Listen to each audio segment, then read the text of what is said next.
you are into movies and movie-related discussions, you've come to the right place. Who am I, you ask? I am the Wiz, and I am here today with...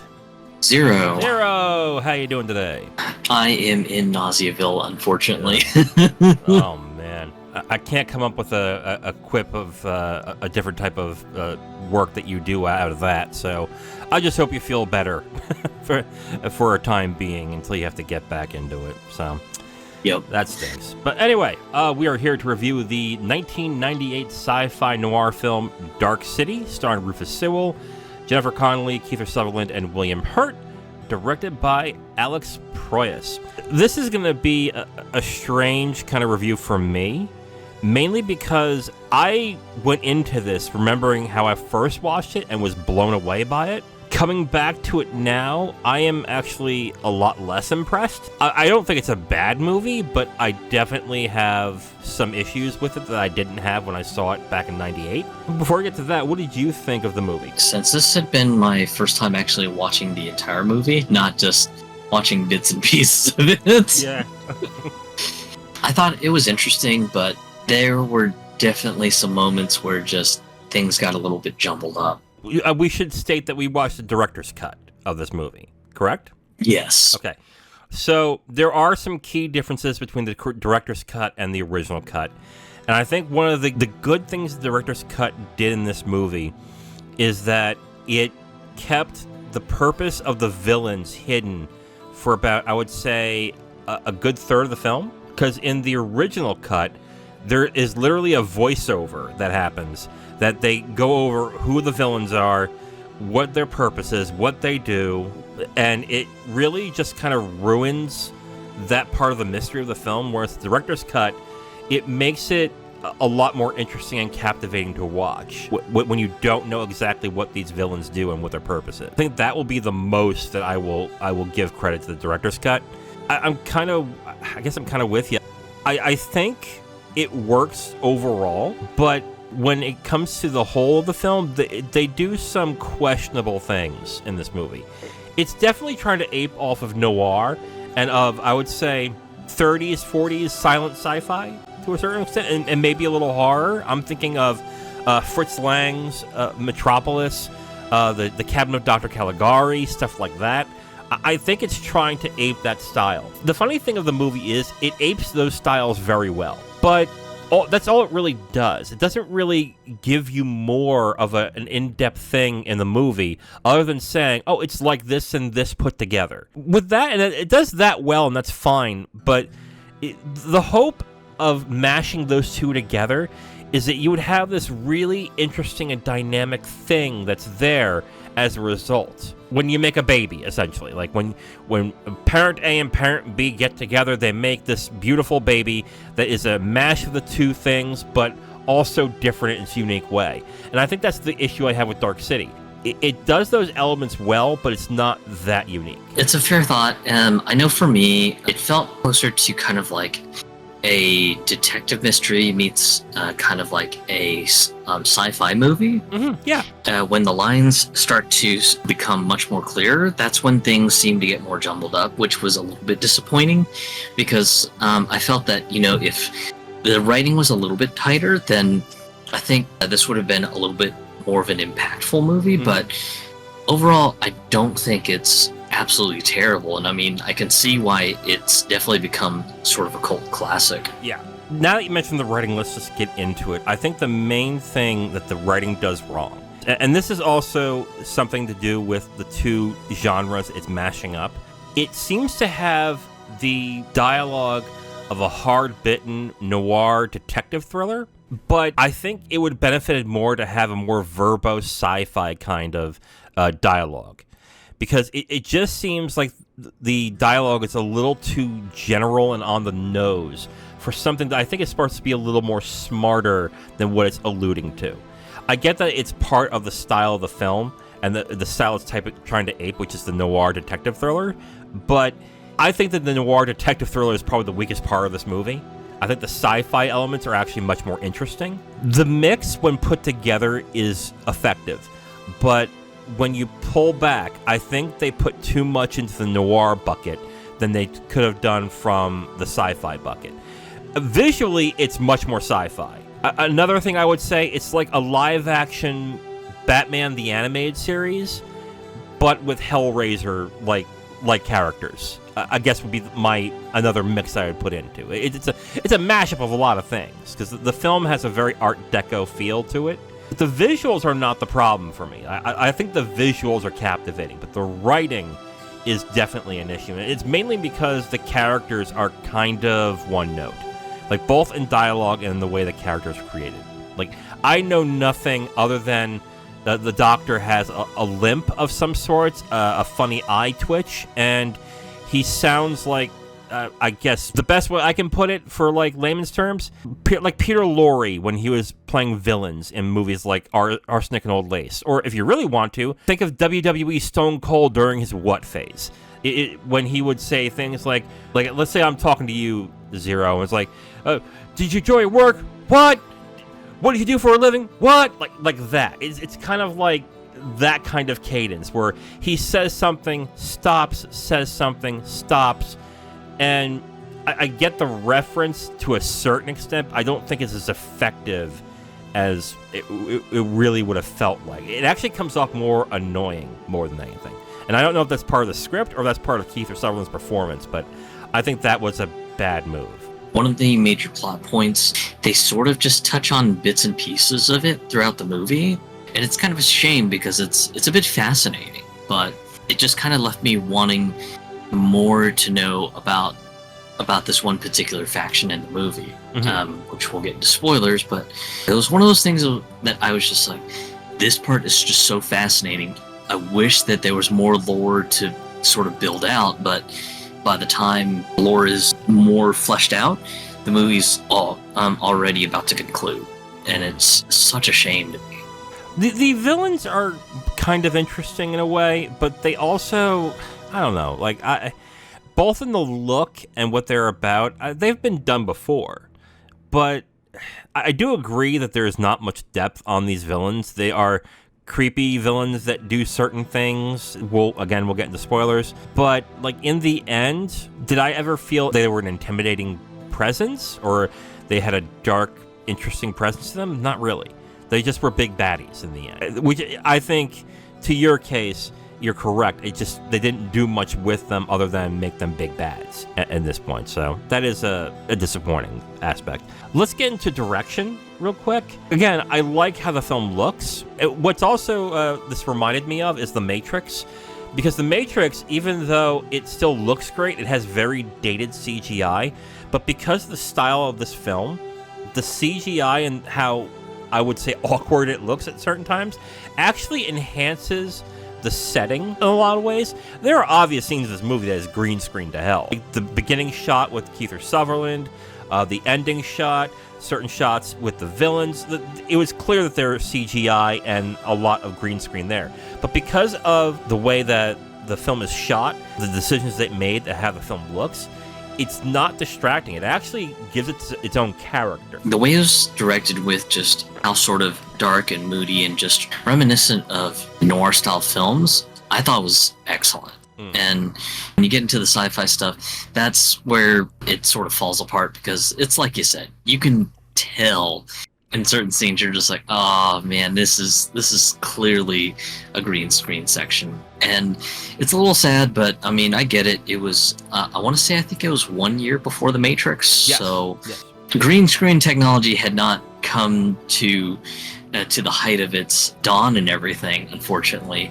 So it sort of suffers in that end. So did the green screen stuff distract you? Because I thought it kind of enhanced the mood because it was going for a specific vibe. Was it a distraction to you in that case? It wasn't necessarily a distraction. It was one of those things of, I wish it were blended a little better to the set and everything, because I think it would have kind of enhanced the whole surrealness of the movie and everything. A surrealness that, again, we'll get into when we get into spoilers. But I just think the oddness of how the green screen is, because of how dated it is, I think it really enhances in that surrealness that you are talking about, or how awkward it is in certain spots. I think it just fits with the type of movie that it's trying to ape, which is silent film sci-fi. Maybe you're not very familiar with it, which I don't. Have you seen any silent film? I unfortunately have not. Okay, that's fine. That's fine.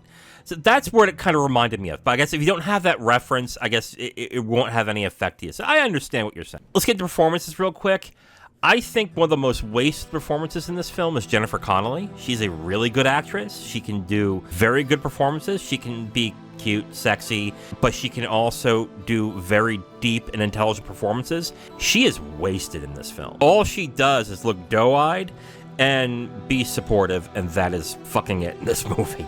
And it's kind of sad to see in this movie. Oh yeah, I mean, it's absolutely criminal. Yeah. Yeah, like we watched last year A Beautiful Mind, which she had a fantastic performance in. And then I watched also Top Gun Maverick, which she was the love interest in that movie. And even though, again, still fucking gorgeous, she still is very charming in the way that she can be in that movie. In this film, and again, this might be more of a stereotype as to what these these black and white noir films are like, but even those films have very interesting femme fatales, of which this film does not have. And it would have been an interesting twist to have her to be the femme fatale, kind of just waste her character as being the wife, and that's it. I guess I'm saying that her performance is not great, but I don't think it's her fault, because I know she does good work. Another performance I don't like is Kiefer Sutherland. I don't know about you. I thought the cadence of when he speaks was fine at first, but as the film goes on, and when I talk like this, and you need to tell me what your opinion is of the film, it's like I was watching his performance on a phone with like bad reception. Like it was really annoying at times. And I know that was kind of a style it was going for, but I just don't think it landed. I think he, much like Jennifer Connelly, was just criminally underused. Mm-hmm. He's just such a dynamic actor, and in my opinion, I just think he was criminally underused. Yeah. And it's a damn crying shame. So the same with William Hurt as well. Although I do like William Hurt in this, but again, he's stereotypical detective, hard-nosed. He does a standard performance, but again, I don't think the script gave him much in this.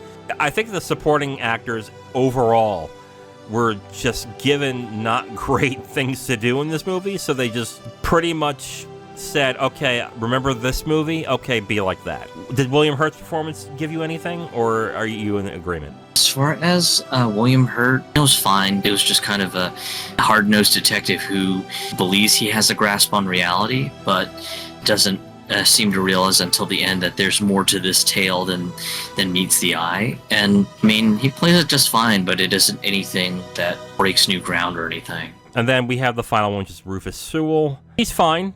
It's interesting to watch this again, because I really liked Rufus Sewell when I first saw this movie. I thought he was really good in it.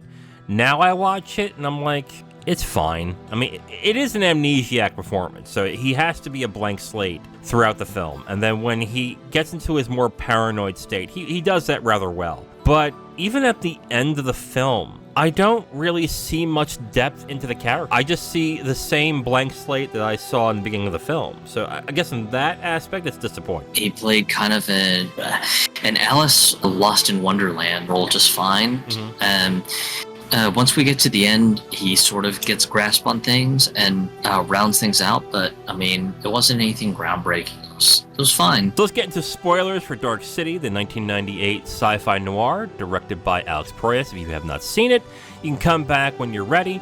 We'll get into spoilers in 5, 4, 3, 2, 1. We watched the director's cut of this film, so if you want to join us with this spoilers, that's the version we're going for. But to be honest, there's only like trace differences between the director's cut and the actual theatrical cut. The story stays the same, but there are some minor differences I do like about the director's cut, which I've already talked about. Let's get into spoilers. I guess the one thing you probably want to talk about is the strangers, right? Which are the villains of the film? Oh, yes. The strangers, when you meet them in the beginning, they are a bit unsettling. They pretty much just have, like, almost kind of, like, totalitarian grasp on the eponymous Dark City, especially when they start winding back the clock and reshaping the world with a power that they call tuning. And you see the group of the strangers just chittering away. It is absolutely creepy. Yeah, in the beginning it is, but then they kind of, I think my issue is they kind of just become, I guess, caricatures of themselves by the end of the film. Maybe that was the point, to see inside the character's eyes, that they're not as scary as they initially are seemed to be, but I think that was a poor move on the director on that end, to make those characters a little less interesting and captivating. But the other problem also as well, and you mentioned it in the review, we get next to nothing about these characters, really. One's named Mr. Hook, one name's Mr. Hand, one name's Mr. whatever the face, and, Mr. Face. Other than that, all we know is one's creepy, one's slightly less creepier, one's a creepy child. What else is there? You're absolutely right. That's a disappointment on that. This was a bit of a shock to the system for me, but the beginning, just where you've just got the main character John Murdoch just kind of waking up in the bathtub in the seedy hotel, and he's trying to kind of figure out what the hell's going on, and then just bam, just dead naked woman right within the first 10 minutes. You're like, whoa, yeah. We're starting off quick, aren't we? Yeah. And I forgot about the suit, and bloody with like scars all over her. Oh yeah, it was pretty nasty. What's also nasty? Rufus Sewell's bare ass. No, I'm kidding.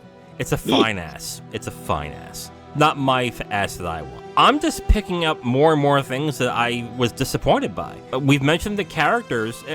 Now that we went through the performances, we all said the performances are fine, but they're hampered by a pretty substandard script when it comes to character work and dialogue. And that really comes to a head when John meets his uncle, but the uncle sequence is kind of like, I think the one thing that makes a good detective movie work really well is that, yes, a detective movie has a formula to it, but a great detective movie hides that formula well, and it entertains you to the point where you'd have to sit back and go, wow, that's a great movie. But yeah, I see the formula here, and here, but still a great movie. The formula in this movie was really apparent as time went on. It's not only in the noir part, but also in the sci-fi part, which I thought was kind of a disappointment. And when you start to kind of realize that Dark City is not what it seems, that's when sort of like the veil is peeled back, and you find out that Dark City is actually sort of like this hybrid of kind of a spacecraft floating through time and space and things like that. It's really interesting, but again, just they don't really give us too much world building and lore on that, and it's just kind of like, wow, this looks like it could have really gone some places. Are there potentially other strangers that are running their own cities trying to find a cure for what's killing them? You know, just this seems like this could have gone so many places, but just by the time we figure this out, it's already done and gone, and the movie is just right on the edge of closing, and it's like there was just so many opportunities to maybe try to build out the lore a little bit more, and just we don't get very much. See, with a lot of these sci-fi films that do the sort of things like Dark City and The Matrix does, what some writers do is called a lore book. They craft the history of the characters, the world, and everything. And then with that, they would create the story in that book or in that movie, but without mentioning everything in the lore book. Because the way that you can write that stuff in is through the movie by making casual asides, mentions, stuff like that. The world and the film feel really breathed in. And as the film went on, I think that was the big problem I had, is that the film didn't feel like a living, breathing world. It looked like exactly what the twist was, which is just something somewhere in the dead of space that just so happens to be there that's not connected to anything else. I find it funny you found that interesting. I actually found that reveal kind of lame at the end. I'll explain why, and it's just mainly because it just felt like Alex Proyas, the person who wrote the film, couldn't come up with a great reason as to why this world is the way it is. And that's what makes I think really good sci-fi work really well. Not just because you're seeing these fantastic things, but there are reasons as to why that's there. Without that stuff, like, that's kind of what I'm not a big fan of Star Wars, because all Star Wars is that there's this magical spell and we just so happen to have it. I'm like, okay, great. But like really good sci-fi films, they have no problem creating more depth that makes you believe it's possible, or it connects to a certain way into our world that Dark City does not do. I think that's my big issue with, I think, the story and the writing, is that it just feels really disconnected. The disconnected feel of the film, like when you get to that twist where they are just a city constructed in space, is like, that's kind of lame. Like, how did they get there? Why is it like this? Why they had to do it exactly like this? And it's just like, they don't have the answers. I'm like, okay, well, that's kind of lame. I'm sorry. The part that is a bit interesting is just, I guess this more is in the realm of choreography, is just when the clock strikes midnight and personalities start to change, it's just so captivating to see the choreography of just everyone who's driving just like passing out and the cars just all stopping. There's like, somehow magically there are no gigantic 400 car pileups, just everyone just perfectly boom, disconnects and just falls forward into their cars, and then the choreography of everyone just sort of waking back up again, just absolutely captivating stuff. And then of course there are a few moments where you find out that, you know, the strangers are pretty much trying to change and inject people with different personalities and things like that, and that was kind of really interesting to see. But again, they don't touch on much other than say that this process of injecting people with different personalities and things like that is sort of them trying to understand what makes humans so unique in their own humanity.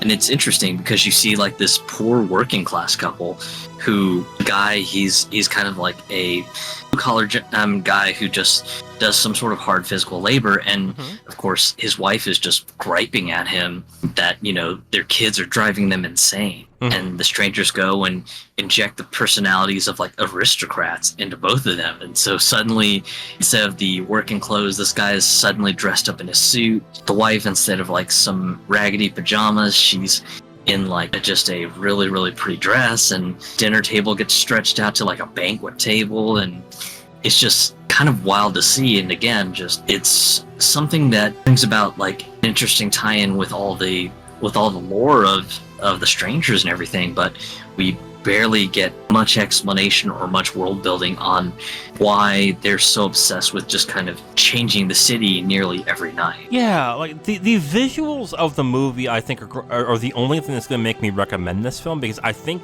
the visuals are striking enough for someone to enjoy the film. Watching this like a second time, I just become more and more disappointed with the story and the characters and the writing. I agree with you that the whole way they timed everything with them falling asleep and the way everything looks, it doesn't look silly. It looks creepy, actually. It actually looks kind of disturbing, and it works to fit the mood of the film. It's just that nothing else, I think, really works as well, aside from the visual aspects of the movie. Can I ask you another question?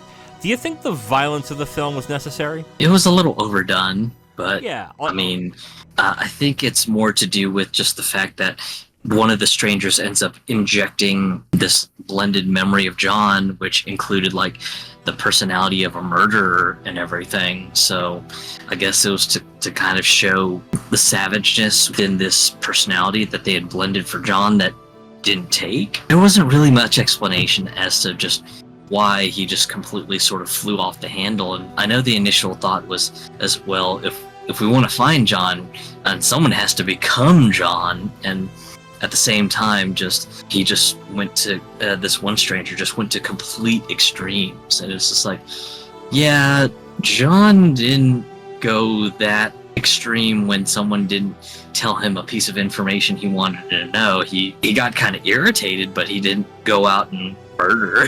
Yeah, I didn't quite get that. They explained it away like as like the human soul It has different aspects, like of something along those lines, but it was just like really gobbledygook kind of throwaway kind of thing. I didn't get much either with that. I thought the violence when it came to like heads exploding and blood spurling out was like, it really did not help enhance the film, really. All right, so let's get into our final thoughts of Dark City.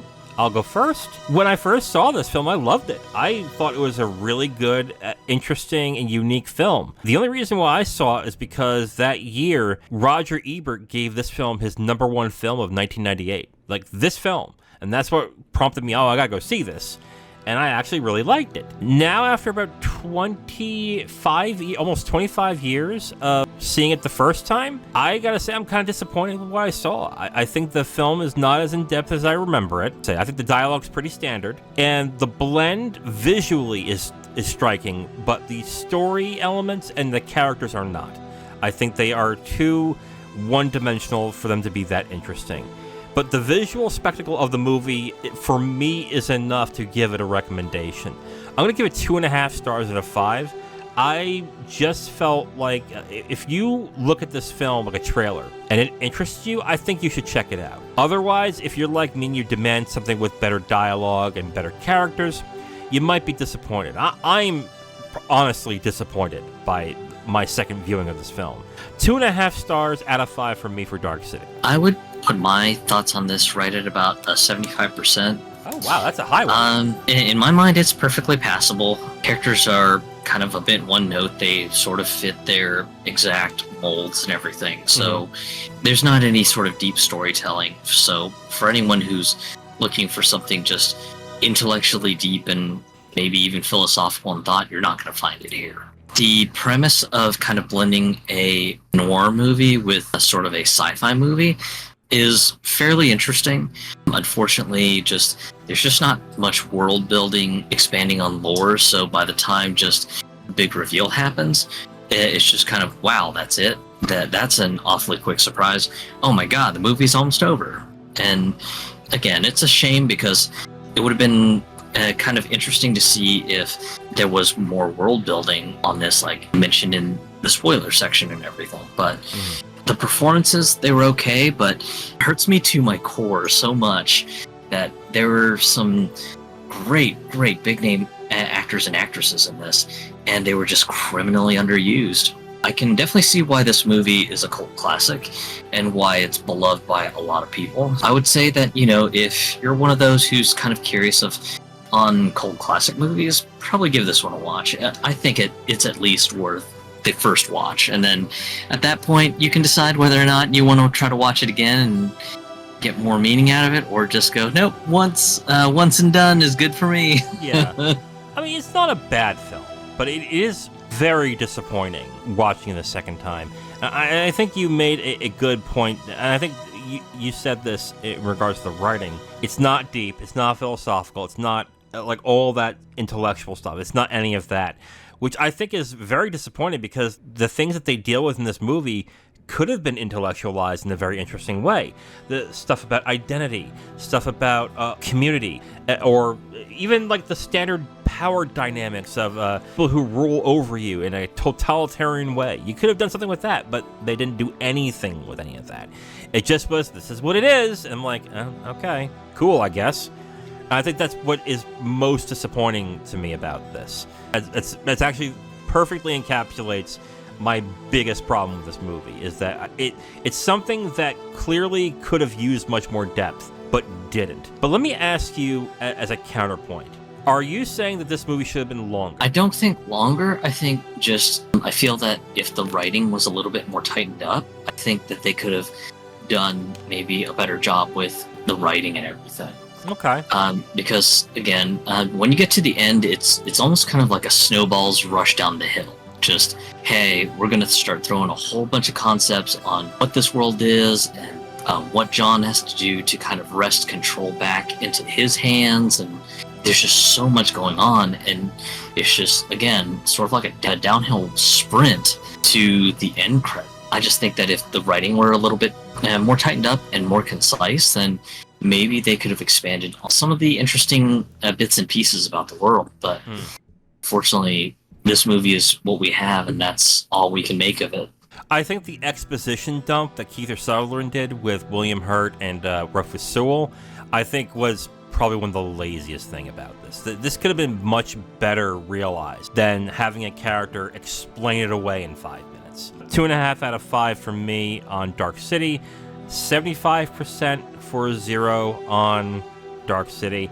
It's a recommendation. We both think it's not a bad movie. I think you think it's a lot better than I think it is.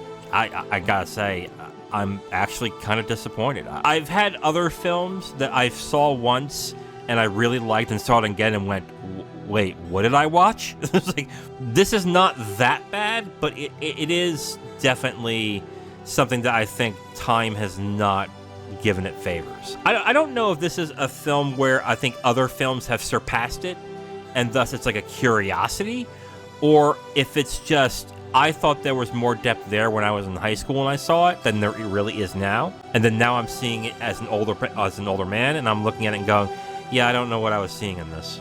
Okay, Zero, so I have already made the executive decision of what we're watching next week. I told you, I think on Sunday, what we're watching, and I gave Kim a warning that what we're going to watch is probably some of the worst movies ever made. So she's excited. So we are going to watch what movie next week? The Super Mario Brothers movie. It's streaming on Peacock right now. It is a film directed by the people who did the Despicable Me and Minions movies. I'm pretty sure that's who it is, right? Yeah, Illumination. Yeah. And part of the reason Nintendo chose Illumination is because Miyamoto actually quite likes the Minions movies. Oh god, that makes so much sense and it disappoints me so much. Oh, I love Miyamoto, but to hear he is like a Minions fan, ew. God. Yeah, I think when it was announced that they would be doing the Mario and Rabbids first game, the video clip that they had of him like talking at his desk and everything, he actually has a whole bunch of like Minions figures on his desk. Oh no. Yeah, oh man, that's... Brilliant men can be into certain things, I guess. I don't know. It's taken us too long to watch video game movies. Like, it's kind of silly that we started as a video game podcast, and then we just kind of dovetailed into this, but we've never decided at one point, hey, let's watch a video game movie.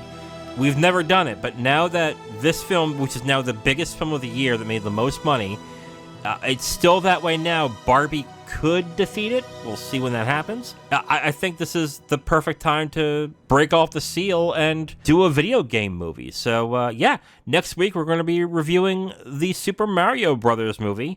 I don't know who the directors are. I should have probably looked that up. But, okay. Zero, are you excited to watch the Super Mario Brothers movie? I'm sure it'll be fine. Yeah, I'm kind of with you there. I mean, if it was the original Super Mario Brothers movie, which is the one with Bob Hoskins and John Leguizamo, I would be like, that is cruel, unusual punishment. I'll make Kim watch that. But I'm interested in it. I've heard mixed things, but yeah, you know, it's a kid's movie, so it can't be that bad, right? So if you're kind of seeing it as like a kid's movie or a video game movie, I think it'll be fine. But I remember when the movie had originally hit theaters, you had like people who were extremely into high cinema just flogging this thing to death, going, it sucks, no one should see it, it's just the epitome of bad movies. And of course, just the audience thoughts on sites like Rotten Tomatoes were completely inverted to what a lot of these critics thought, and it was kind of funny to see just sort of this weird inversion. Yeah, but that's kind of the thing with critics, though. Critics look at everything as an art form. I would say most critics do. Most critics look at everything in the way of, does this elevate the art form? And I would highly, very much doubt that the Super Mario Brothers movie does that. But that's how most critics are. They look at it in that aspect. Very few of them actually look at them as entertainment. So I think that's how I try to look at things too. Again, if I'm not entertained, I'm going to rip the shreds. That's just how I am too. But I agree with you. I think that critics need to sometimes get out of their own ass and just be like, is it fun? Is it entertaining? That's fine enough. It doesn't have to be Casablanca. It really doesn't. Tune in next week where we review the Super Mario Brothers movie. I am The Wiz. And I'm Zero. And we'll talk to you next time. Bye.